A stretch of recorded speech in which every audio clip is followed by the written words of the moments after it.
Assalamualaikum warahmatullahi wabarakatuh. Ya, jadi untuk hari ini kita akan lanjutkan ke materi setelah PTS, yaitu subbab 3, usaha energi dan hukum kekalahan energi. Yang pertama saya bahas adalah tentang usaha, besarnya energi atau gaya yang diberikan untuk memindahkan benda sejauh perpindahannya. Dari kalimat ini kita bisa garis bawahi ya, jadi kalau usaha itu butuh gaya dan butuh perpindahan. Jika kalian memberi gaya pada suatu benda, tapi benda itu tidak berpindah, artinya usaha kalian itu nol. Misalkan, kalau kalian menarik meja, tapi mejanya nggak bergerak, berarti kan itu kalian bisa dikatakan tidak melakukan usaha atau usahanya nol. Tapi kalau mejanya itu bergerak, berarti kalian memberikan usaha ke meja tersebut. Yang pertama A, yaitu apabila gaya searah dengan bidang horizontal. Di sini kita bedakan dulu ya.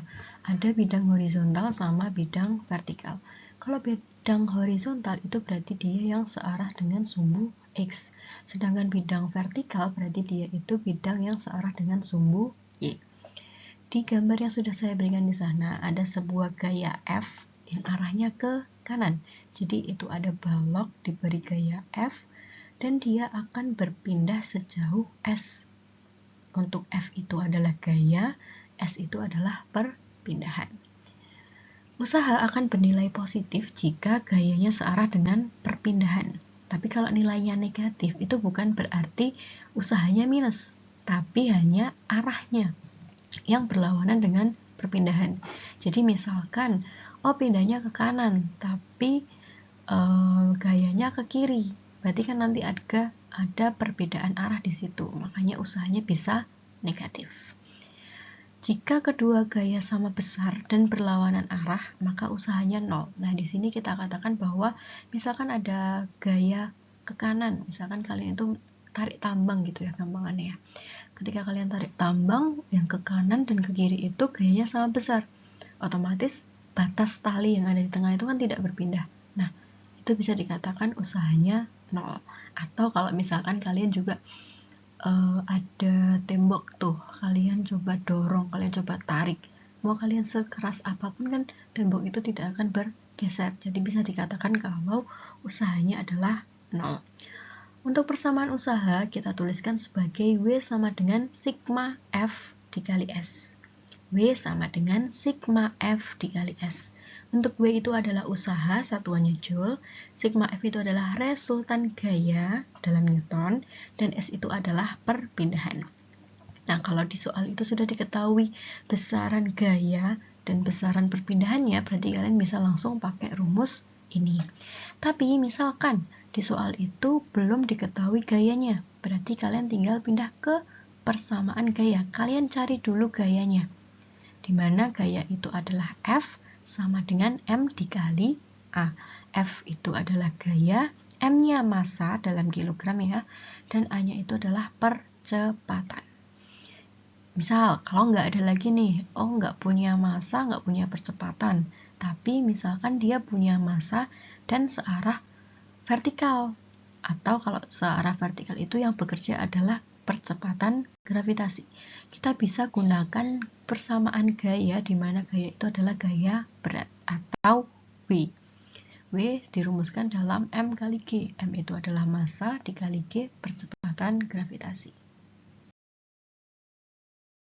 Sebelum kita lanjut ke latihan soal, saya akan jelaskan dulu tentang resultan gaya, sigma F. Jadi yang kalian gunakan di soal ini belum tentu hanya satu gaya, jadi bisa lebih dari satu gaya.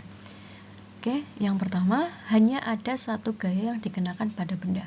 Nah, saya berikan contoh yang pertama itu, misalkan ada sebuah balok bermassa 2 kg ditarik dengan gaya 10 Newton. Nah, di sini hanya ada satu buah gaya, yaitu ke kanan sebesar F, F sama dengan 10 Newton. Jadi, sigma F-nya kalian tinggal pakai yang diketahui itu. Jadi, sigma F-nya sama dengan 10 Newton. Kemudian yang kedua, apabila terdapat lebih dari satu gaya searah. Kata kuncinya adalah ada lebih dari satu gaya dan arahnya itu searah. Jadi sama-sama ke kanan atau sama-sama ke kiri. Nah, di contoh nomor 2 itu ada F1 ke kanan, F2 ke kanan juga. F1 nilainya 10 Newton, F2 nilainya 6 Newton. Karena mereka sama-sama ke kanan, sigma F-nya kalian jumlahkan. Jadi 10 ditambah 6 sama dengan 16 Newton. Nah, untuk yang ketiga, itu apabila terdapat lebih dari satu gaya berlawanan arah. Kita sepakati ya, kalau arahnya ke kanan, itu dia bernilai positif. Tapi kalau arahnya ke kiri, itu nilainya negatif. Nah, di soal ketiga itu, F1 nilainya min 3. Dia min karena arahnya ke kiri. Besarnya 3 Newton. Kemudian untuk F2 nilainya 6 Newton. Nah, untuk sigma F-nya, kan tadi tandanya beda ya, yang satu ke kanan itu positif, yang ke kiri itu negatif. Nah, kalian tetap jumlahkan, tapi ingat dengan perbedaan tanda tadi. Jadi, min 3 yang ke kiri, kita jumlahkan dengan 6, yaitu hasilnya ya 3 Newton. Nah, nanti kalau misalkan hasilnya itu negatif, misal sudah kalian jumlah tapi loh kok negatif hasilnya, itu artinya besar resultan gayanya itu misalkan min 10, misalkan hasilnya min 10, berarti besar resultan gayanya 10 Newton tapi arahnya ke kiri. Jadi tanda negatif itu hanya menandakan bahwa arah gayanya itu ke kiri. Lanjut ke contoh soal. Jadi ada sebuah soal ya, saya berikan contoh dulu, baru nanti kalian mengerjakan latihan soalnya.